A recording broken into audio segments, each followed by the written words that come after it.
Hi friends, అందరికీ శ్రావణ మాసం అయితే మొదలైపోయింది. ఈరోజు అయితే మొదటి శుక్రవారము. ఈ శ్రావణ మాసంలో పున్నం ముందు వచ్చే 2 శుక్రవారాలు కూడా 2 మంగళవారాలు ఫుల్గా ఆడవాళ్ళకైతే పని ఉంటుంది. మంగళవారం నాడు మంగళగౌరి వ్రతం చేసుకుంటారు. శుక్రవారం లక్ష్మీ వ్రతం అయితే చేసుకుంటాం కదా.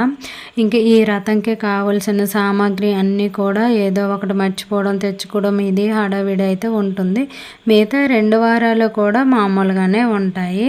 ఇంకా ఇక్కడైతే నేను ముందు రోజే అయితే ముగ్గు అయితే పెట్టుకున్నాను గుమ్మం దగ్గర. అలాగే ఇగోండి గ్యాస్ పొయ్యి దగ్గర కూడా మంచిగా నీట్గా ముగ్గులు అవి అయితే పెట్టుకున్నాను, తుడుచుకొని.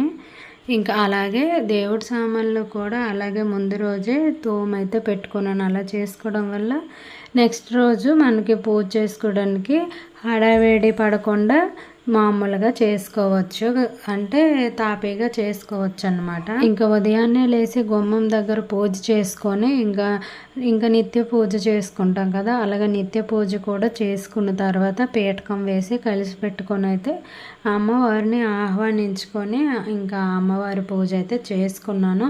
మనము ఈ లక్ష్మీ వ్రతము చేసుకోవడానికి చాలా అదృష్టం ఉండాలి. మనం ఈ పూజ చేసుకుంటున్నామంటే ఈ పూర్వజన్మలో చేసుకున్న పుణ్యం అని అనుకుంటున్నాను నేనైతే. మీరు ఇంకా ఏమనుకుంటున్నారో, ఎలా భావిస్తున్నారో కామెంట్ చేయండి.